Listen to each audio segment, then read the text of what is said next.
네, 최근 20대, 30대 청년들에게 가장 중요한 가치를 묻는다면 공정이라고 많이들 이야기합니다. 저 또한 대한민국에서 살아가는 청년으로서 공정은 우리 사회가 지금도 앞으로도 꼭 지켜나가야 할 소중한 원칙이라고 생각합니다.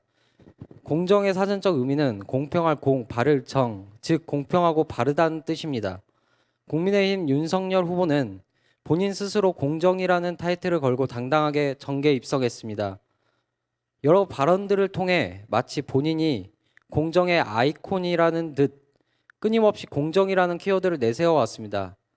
그런데 이렇게 공정을 앞세워 국민의힘 대통령 후보까지 된 윤석열은 이제 공정이라는 이 단어를 전혀 입에 올리지 않고 있습니다.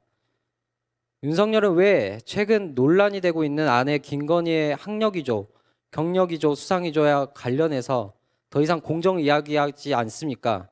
윤석열은 왜 징역형까지 선고받은 장모 최은순의 비리에 관련해서 더 이상 공정 이야기하지 않습니까? 본인 윤석열은 과연 공정하였습니까? 본인 김건희는 과연 공정하였습니까? 장모 최은순은 과연 공정하였습니까? 청년들이 말하고 있는 공정은 본인의 이익을 위해 그때그때 맞춰 취사 선택할 수 있는 원칙이 아닙니다. 공정이라는 단어를 정치적 공격을 위해 들먹이다 분리할 때에는 손바닥 뒤집듯 하는 태도 역시 윤석열이 불공정의 표본임을 보여주는 것입니다. 윤석열은 공정을 이야기하기 전에 본인과 본인 가족들이 그동안 얼마나 불공정한 삶을 살아왔는지 먼저 인식하시길 바랍니다.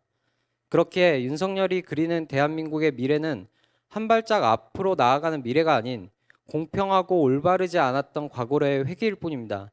윤석열은 한국 사회의 가장 중요한 정치적 사회적 자산인 민주화운동을 가리켜 외국에서 수입한 이념에 사로잡힌 것이라고 비하했습니다. 그러나 실제로는 홍콩과 태국, 미얀마까지 최근 해외 민주화운동의 물결은 한국의 민주화운동을 모델로 삼고 있습니다. 해외에서 한국이 선진 민주주의 사회로 평가받을 수 있는 것은 모두 윤석열이 평가절하했던 민주화운동의 산물입니다. 윤석열이 주장하는 여성가족부 폐지 역시 고 김대중 대통령이 더 진보한 대한민국의 미래를 위해 만들었던 시스템을 다시 되돌려서 우리 사회를 과거로 회귀시키려는 시도입니다. 윤석열의 주 52시간 및 최저임금 폐지 역시 이미 주 40시간 노동시간을 달성하고 더 나은 노동체계를 지향하고 있는 해외 여러 국가들의 사례와 비교하면 부끄럽고 국제사회가 경악할 수준의 발언입니다. 윤석열은 과거로의 회귀를 주장하고 있지만 대한민국은 미래로 나아갈 것입니다. 마지막으로 공정을 외치던 국민의힘 윤석열 후보에게 묻습니다. 후보는 현재를 직시하고 미래를 내다보는 대통령이 되기 위해 대통령 선거에 나왔습니까? 아니면 과거의 사고 체계 속에서 발전과 고민 없이 살아오다가 부득이하게 대통령 선거에 나왔습니까? 감사합니다.